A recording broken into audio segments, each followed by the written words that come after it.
Bismillahirrahmanirrahim. Assalamualaikum warahmatullahi wabarakatuh. Baiklah, hari ini kita membahas makna Bismillahirrahmanirrahim. Kita mulai dengan Bismi, dengan nama, artinya dengan nama, yaitu nama-nama Allah adalah Asmaul Husna, maka gunakan nama-nama Allah yang indah, yang baik, sesuai dengan kebutuhan. Karena bismillah digunakan untuk semua pekerjaan, jadi pengucapan tetap bismillahirrahmanirrahim, tapi kita memanggil dengan namanya. Misalnya, kita ingin sesuatu yang bermanfaat, yang kita kerjakan supaya bermanfaat, kita panggil namanya. Ucapan kita tetap memulai pekerjaannya dengan bismillahirrahmanirrahim, tetapi hati kita memanggil An-Nafi, yang maha memberi manfaat. Kemudian nama-nama Allah ini bisa sebagai rahmat atau harapan pasti, ataupun ancaman dan janji pasti. Jadi untuk detailnya nanti kita pelajari khusus tentang nama-nama Allah. Baik, selanjutnya setelah bismi tulisannya Allah, yang artinya alifnya Allah Maha Esa, lamnya Allah Maha Berkuasa, hanya Allah Maha Besar. Sesuai penjelasan yang sudah sering kita jelaskan di dasar tauhid. Kemudian Ar-Rahman artinya Allah Maha Pengasih. Jadi Allah mengasihi secara merata kepada makhluknya sesuai dengan ketentuan dan kebutuhan makhluknya. Jadi tidak pandang bulu, mau orang beriman atau orang kafir, ingkar, atau makhluk yang lain, semua kebutuhannya tetap dipenuhi. Inilah yang dikatakan Allah menjanjikan atau pasti memenuhi kebutuhan makhluknya. Jadi tidak perlu kita khawatirkan untuk kebutuhan kita. Pasti Allah penuhi. Kemudian waktunya berlaku di dunia untuk mendapatkan kasihnya dengan sebab usaha atau karunia. Jadi kadang kita untuk mendapatkan rezeki itu kita harus bekerja sesuatu pekerjaan, tetapi kadang-kadang Allah memberikan karunia yang kita tidak sangka-sangka melalui siapa tanpa kita mengusahakannya. Kemudian dia sifatnya Ar-Rahman tadi, sifatnya menyenangkan yang bisa dirasakan oleh fisik dan jiwa.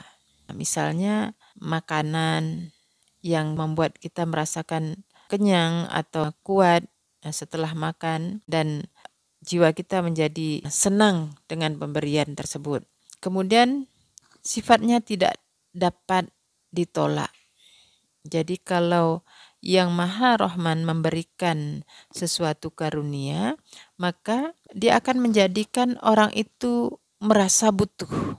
Pasti tidak akan menolaknya. Kemudian selanjutnya Ar-Rahim, Allah Maha Penyayang. Sifatnya khusus untuk orang-orang yang beriman. Waktunya berlaku di dunia sampai dengan di akhirat. Untuk mendapatkannya dengan menyayangi makhluknya. Kemudian sifatnya menyenangkan yang bisa dirasakan oleh ruh menjalar kepada jiwa dan jasad. Jadi kebalikan dari yang bisa dirasakan dari sifat yang Maha Rahman tadi. Jadi kalau yang sifat Rahman tadi bisa dirasakan menyenangkannya bisa dari fisik dulu, kemudian ke jiwa, sampai kepada ruh. Tetapi kalau Ar-Rahim ini dia dari ruh dulu ke jiwa baru ke jasad.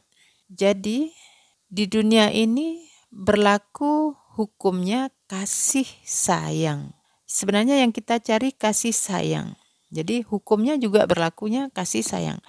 Kasih sayang itu milik Allah, maka taburkanlah kasih sayang kita kepada makhluk Allah yang lain sehingga Allah akan menurunkan kasih sayangnya kepada kita. Kalau dia menjadi hukum, maka ini hukum Rahman menjadi hukum sebab, Ar-Rahim menjadi hukum akibat. Jadi di dunia ini berlaku dua hukum, sebab akibat. Jadi Ar-Rahman Ar-Rahim. Kalau kita mau mengerjakan sesuatu, maka kita lihatlah yang mana bersifat yang Rahman, baru kita lakukan yang sifatnya Ar-Rahim. Misalnya kita bertamu, kemudian sudah waktunya makan dan juga sudah waktu untuk sholat. Kemudian kita sudah merasa lapar dan sajian sudah disediakan, maka penuhilah yang Ar-Rahman dulu.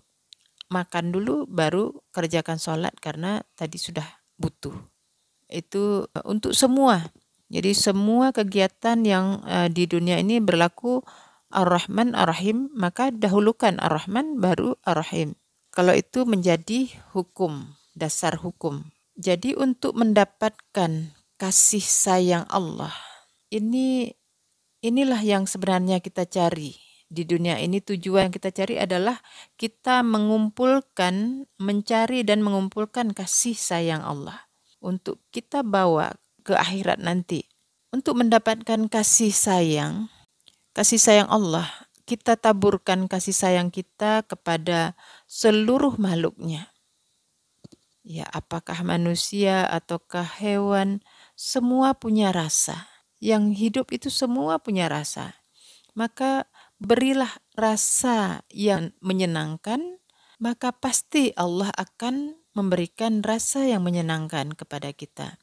Jadi kalau kita merasakan rasa yang tidak menyenangkan, sadarilah bahwa kita pasti ada melakukan kesalahan. Nah, berarti begitu kita merasakan ada yang tidak menyenangkan, kita kembali lagi bertobat. Kita kembali lagi menyadari.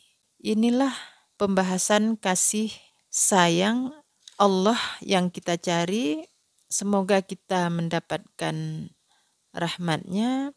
Jadi makna Bismillahirrahmanirrahim ini bisa masuk ke dalam jiwa kita karena ini adalah sebagai makanan jiwa kita.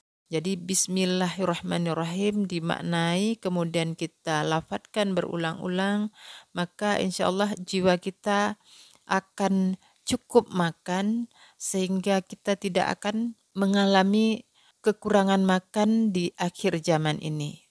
Karena makanan di akhir zaman seperti yang dikatakan akan terjadi kekurangan makanan di akhir zaman, itu bukanlah makanan fisik yang kurang, tetapi makanan jiwa dan ruh yang sangat kekurangan.